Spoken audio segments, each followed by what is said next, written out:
तर आजच यूट्यूबवर हिंदुस्तान 24 तास न्यूज चॅनलला सबस्क्राईब करा आणि बेल आयकॉन दाबायला विसरू नका। पनवेल शहर पोलिसांची धडक कारवाई। 7,500 लिटर गावठी हातभट्टीची दारू केली नष्ट।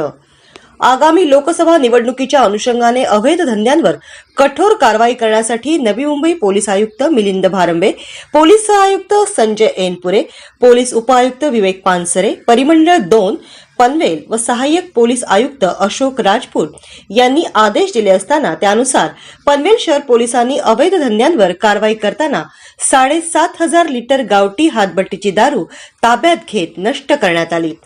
पनवेल शहर पोलीस ठाण्याचे वरिष्ठ पोलीस निरीक्षक नितीन ठाकरे यांच्या मार्गदर्शनाखाली पोलीस निरीक्षक प्रशासकीय प्रवीण भगत, पोलीस उपनिरीक्षक अभयसिंह शिंदे व गुन्हे प्रकटीकरण पथकाचे अधिकारी व अंमलदार हे अवैध धंद्यावरील कारवाई कामी पोलीस ठाणे हद्दीत गस्त करीत असताना कुंडेवाहाळ गावच्या हद्दीतील जंगलात वास्कर हा दारू विक्रीसाठी माळण्याचा व बनवण्याचा धंदा करीत असल्याचे माहित पडले।